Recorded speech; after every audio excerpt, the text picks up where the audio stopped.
everyone, Stormlight here, and welcome to my first fanfic review.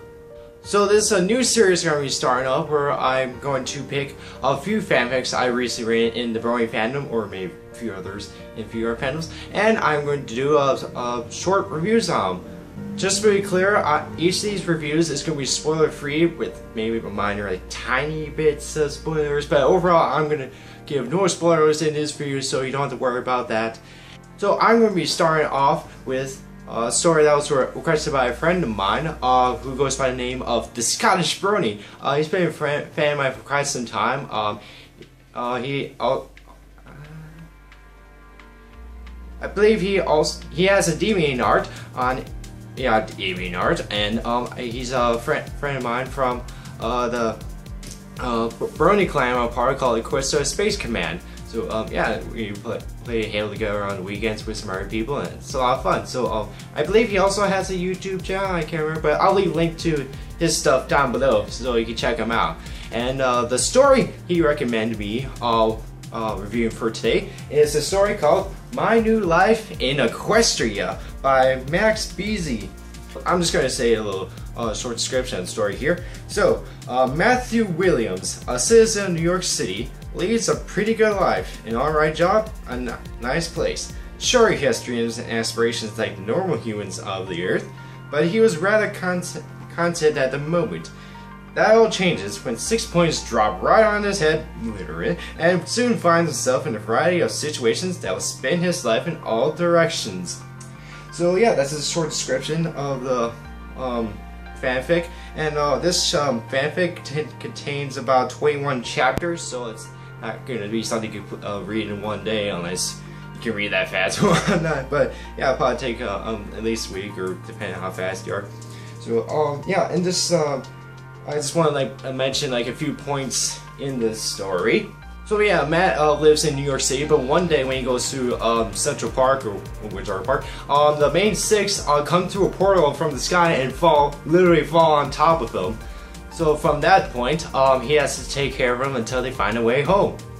Then during the main six's time with Matt in New York City, he has several interactions with them, trying to feed him food. Apparently, Matt takes Twilight to the library, and that's quite an experience. Also, Matt takes Pinky to his job at a video game store, but that doesn't turn out very well. And yeah, just has short interactions with them.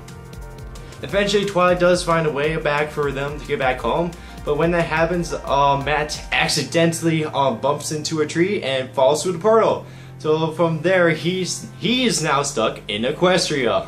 And then in a short time span, Matt eventually meets Princess Celestia, and so I think, from what I remember, she decides that he gets to stay, but I think because of certain circumstances, she just thinks it would be fair for him to be a pony of their universe, but it would take some time. So eventually he'll decide if he wants to be human or a pony for the rest of his life in Equestria.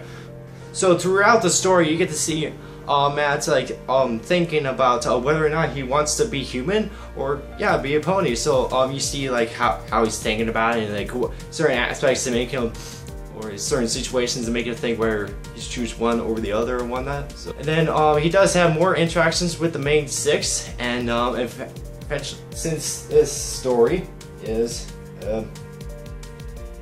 a little romance, Matt does eventually fall for a pony, but I'm not gonna say who. And if, at one point, Rarity asks who it is, but he just kind of waves goodbye and leaves everyone hanging for a while. But he does eventually reveal who he does like, but I'm not gonna say anything. And well, of course, it's not Rarity, but of course. But I still love you, Rarity, and you too, Rainbow Dash.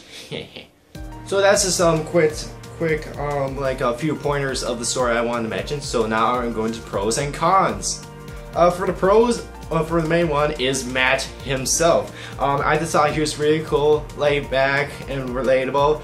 And yeah, like I said before, he's trying to get far in life, but has troubles. Like before, when he was still in the Earth, and then now he has to live his new life in Equestria.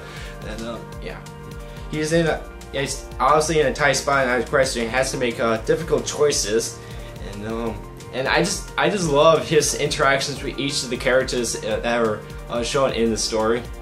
And another pro I have is the main 6 themselves as well. So yeah, all of the characters character, and they're also very well written, and each had an awesome moment that I loved each of them had. And for the other characters, so yeah, Celeste and Luna are done very well in the story, and eventually Trixie makes an appearance in the story, and she does a very nice job. And also Cadance and Shiner also appear in the story, and they're also really good. And then some background ponies get some moments in the story.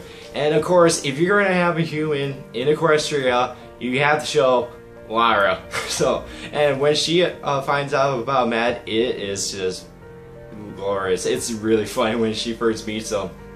I should mention, in this story, there's at least one villain, and they are awesome.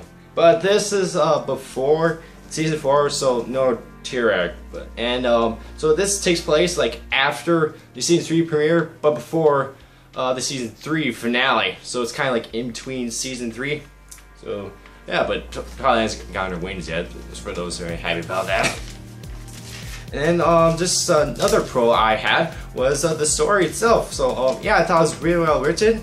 And you find out later on that Matt recalls his first experience in Equestria in letter form to Celestia. So in one chapter you find out that like all the things he's been saying and all the experience he's done has been written in a very, very long letter to Equestria to show him what has happened to him. And I think at this point is at the point where he has to make his decision.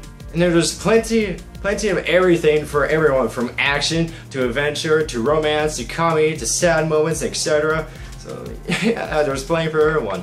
Now on to the cons.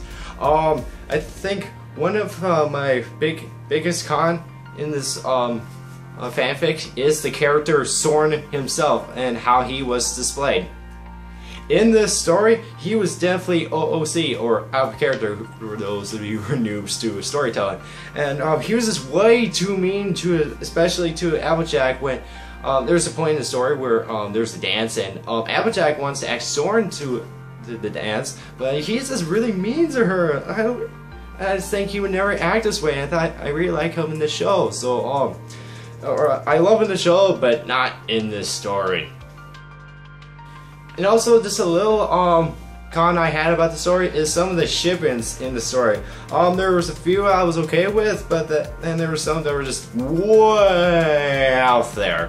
And just never thought some of these would work or whatever happened. And then another con I had was the world itself. I mean, the world itself was okay, but there's a few things that I'm a little nitpicky about. So, like, I saw certain things that weren't very consistent. Or in the show, Zora shows the world's permanent, but in this, they're able to like watch television and in this universe. So I don't know, and it's just a little nitpick, but it still bothered me. So yeah, that's all the cons I had, and all the pros and cons I had. So in conclusion, I loved reading this story since I'm also a big fan of Human in Equestria stories, or HIE for short, and I would like to read it again for its great story, characters, and overall tone. If I had to give this story a rating, I would give it 5 out of 6 cutie marks. 5 out of 6. So if it wasn't for all those small cons, I would give it a perfect rating. Before you like read it, I should mention that this story has a little sexual content where it's kind of like human pony action, but luckily the author doesn't like go into really deep detail into that kind of stuff. He just mentioned it, but it doesn't like the author doesn't write what actually happens during those scenes. He's like, oh, it happened, but you know, we'll see what the aftermath was. So he doesn't actually say it. So, but just a little heads up for those who are not really big fans of that kind of stuff. So yeah, just a quick heads up. So yeah, that's all I have for to say for this review of My New Life in Equestria, and yeah. For those who haven't read it, I definitely highly recommend reading it. So I'll definitely leave a link to the story down below, and for those who want to read it. if any of you have any other fanfics I should review, make sure to leave a comment of the story title down below, and I'll make sure to check it out. I do have a few other stories in mind I want to review next. I plan to do another one by the end of the week, probably on the weekend or something. So yeah, I'll probably do the next one then. So that's all I have for this video, and I hope to see you guys in my next review. Bye!